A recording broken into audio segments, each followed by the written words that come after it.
Joining us for the last press conference of the day, it's Envy, who just came out of a 2-0 victory over Sentinels. Again, we first start with some pre-submitted questions and then open the floor for live questions. If you wish to ask a question, please raise your hand. I'm starting with the first pre-submitted question. This one is from Brandon Moore, running back, and it's for the whole team.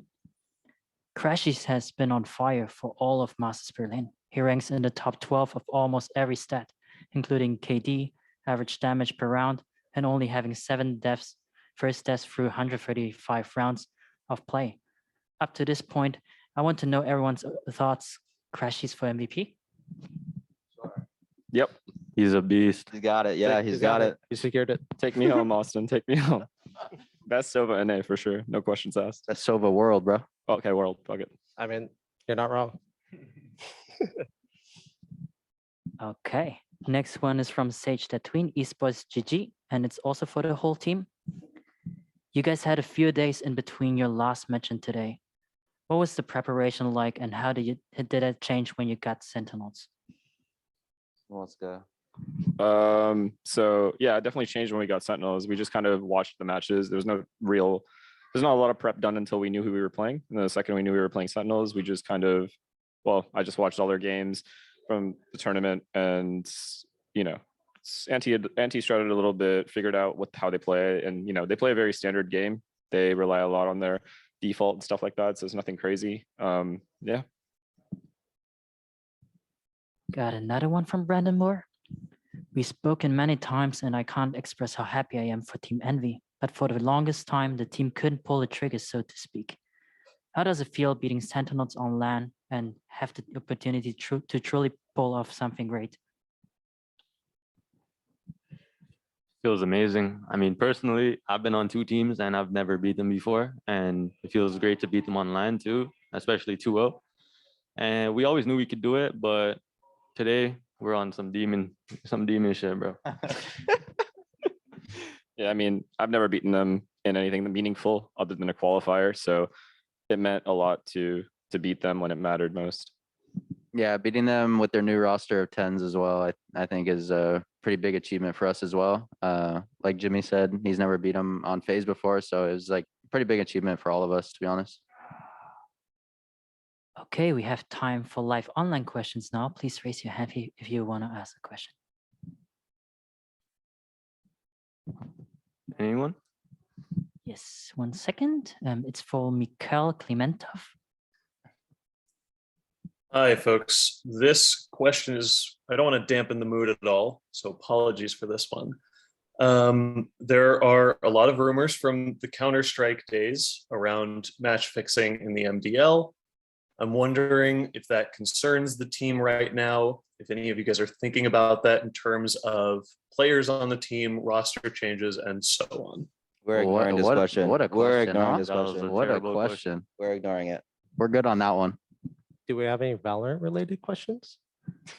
I think so. Who asked that? Wow. Who asked that?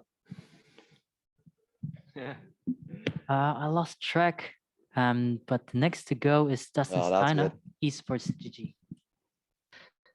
Okay, moving past that one. Yay, we spoke earlier this week and you said you were, thrilled to be in Berlin and just experiencing all this. What are your thoughts after this match and knocking out the best team in the world and really it feels like you brought that El Diablo energy to Envy and really unleashed it. What are your thoughts? Yeah, I mean, it felt pretty good, but I don't think the job's done, we're all in it to go all the way and lift a trophy, and that's what we're going to do. Next one is for Mitch Reams, Nerd Street Gamers. Yeah, just piggybacking off of the Demon Time and the El Diablo thing. You talk about the addition of Ye and really how that's pushed this team to an absolute new level, and you guys really showing it on the world stage right now. Mitch, my boy. Yeah, bringing in Ye. I mean, he has the El Diablo confidence. He kind of instills confidence in the whole team, to be honest. We kind of know that everyone is scared of him, so it gives us, like I said, the El Diablo confidence. If he needs a Phantom, done. I'm on a Spectre. Next to go is Sage from Esports GG. Victor, I just want to talk about just what you were feeling in the moment when, in the second half on split in the pistol, you clutch out a 1v2 scenario there. Did you feel like from that moment the game was like pretty much over and like you had demoralized Sentinels? Like, what were you feeling in that moment? I didn't really think too much about the later rounds, but I was just in the moment. I didn't doubt myself for a second. I knew I could win. I was playing like I was isolating the 1v1s really well. So good thing it went in my favor. Good thing the right click went in my favor. We knew he was gonna win that, by the way. We all knew. I felt it. Vic always wins those. I don't know why, but he finds a way, you know? So that was really cool. We got another one from Dustin Steiner, Esports GG.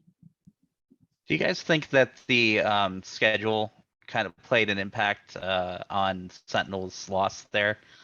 Just in terms of like they had to play pretty much every day. Really leading up to the playoffs, didn't really have a lot of prep time. Maybe. They wouldn't have been able to prep for a lot of our comps anyway. We haven't played them in a while, so maybe they didn't expect some of the comps we brought up. For example, they changed theirs as well, so I'm not really sure what that was all about, but they put 10s on Rays and I think, what was the other one? Sick on Sky. Yeah, Sick on Sky, which they don't normally do on Split. So yeah, I mean, neither team had that much prep on the other, in my opinion, so I don't think it affected the overall. I think we had the same parameters. Yeah. Next to go is Mitch Reams. Yeah, absolutely. You guys mentioned the Victor pistol round, which sort of seemed like the beginning of the end there. But was there a moment during the first map, crashies? I know you had that like 10 health 1v2, where you guys really realized, hey, this is our game. We've got this. Yeah, I mean, even when we were losing rounds, I think the team was like really confident. Honestly, we should have closed it out like 13-6. It should never have been overtime. We lost some dumb rounds, but yeah, we were all super confident that we're gonna win the map, to be honest. Got another one from Sage between Esports GG. Hey, this one's for the whole team, or just more specifically FNS. In a press conference with G2 Esports, Nucky stated that Sentinels have played the same for the past 4 or 5 tournaments. Do you feel like this is a true statement about the team? Yeah, I mean, they were winning. Why change what's working? So, I mean, yeah, nobody ever beat them till now. So there was no reason for them to change anything. I think they do play very similarly from one event to the other, but they're destroying everyone. So I can't really blame them for that. It's kind of like the saying, don't change what's not broken, you know? But hey, I mean, they might have to change now. All right, I'll move the mic now to onsite press. Anyone wants to ask a question? Hey guys, congratulations on your win. Thank you. Just going into the next game, obviously it's 100 Thieves. It has a bit of more focus on it now because the winning team also gets champions qualification, if I have calculated that correctly. Do you think how do you think that's going to impact the game at all? It's just one extra thing to play for, but obviously we're here to win the championship. It's not just 100 Thieves, and I think it's gonna be the same amount of impact on the game. But yeah, it definitely is in the back of our heads and back of theirs as well. That it does matter for that as well. At the end of the day, we're gonna have an NA team in the final, so that's pretty dope. But yeah, besides that, I mean, yeah, we're playing to win. It doesn't really matter if we were playing for the spot at champions or not. We're playing to win this tournament. Someone else wants to ask something? All right, that concludes the press conference for you guys. Thank you so much, Andy. Thank you for having us. Thanks.